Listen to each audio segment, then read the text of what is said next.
Le message du jour vous est présenté par notre frère Marc. Salut chers bien-aimés de notre Père Céleste. Nous continuons notre message sur les soucis électoraux. Bien-aimés, considérons les 5 choses que nous conseillons aux croyants à faire pendant cette période électorale et au-delà. Premièrement, restez bien informés. Bien-aimés, en tant que citoyens ayant une voix et droit de vote, nous avons la responsabilité de savoir ce qui se passe dans notre pays.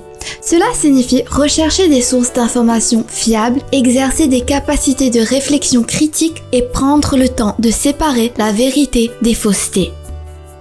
Un exemple se trouve dans 1 Chronique 12:32, au temps de David. Comme les hommes d'Issachar, nous pouvons comprendre le temps que nous vivons et agir avec sagesse. Deuxièmement, respecter les autorités gouvernantes. Chers amis, le gouvernement est responsable du maintien de l'ordre, du soutien, du bien commun et de l'application de la justice. Veuillez noter que nous ne sommes pas obligés d'être d'accord avec toutes les décisions du gouvernement pour respecter l'autorité de ceux qui sont en charge. À cet égard, la pensée de Paul dans Tite 3, versets 1 à 2 est fortement recommandée.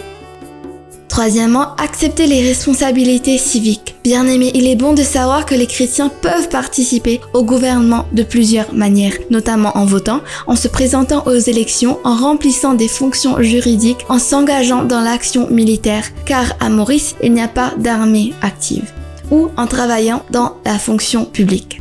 Tite 3, verset 14 dit « Notre peuple doit apprendre à se consacrer à faire ce qui est bien. Cela comprend être un bon voisin et un bon citoyen. » Imaginez simplement la puissance de notre témoignage si chaque chrétien se comportait avec grâce, douceur et respect envers les non-croyants. Plutôt que de voir l'esprit partisan primer, les gens verraient nos bonnes actions et glorifieraient Dieu. Quatrièmement, maintenir la paix. Paul a dit aux Colossiens que la paix du Christ règne dans vos cœurs, car c'est à elle que vous avez été appelés pour former un seul corps. Colossiens 3:15. Cela s'applique également aux différences politiques. Que ce soit en personne ou en ligne, les chrétiens doivent être prompts à écouter, lents à parler, lents à se mettre en colère. Jacques 1:19. Cinquièmement, protéger la liberté religieuse. Bien-aimés, aucune plateforme ne mérite la priorité que nous devrions accorder à l'avancement des principes du royaume. Lorsque Paul a dit « Rendez à chacun ce que vous lui devez », il a mentionné les impôts, les revenus, le respect et l'honneur, mais pas l'adoration. Romains 13:7. Obéir à Dieu en premier point est la ligne imprimée dans le sable pour les croyants. Luc 4:8. Chers amis, être un bon citoyen sur terre est important. Cependant, la priorité bien plus grande est notre citoyenneté au ciel, qui n'est pas seulement une réalité future, mais aussi une réalité présente. Notre citoyenneté terrestre est secondaire et temporaire. Cependant, cela ne la rend pas sans importance.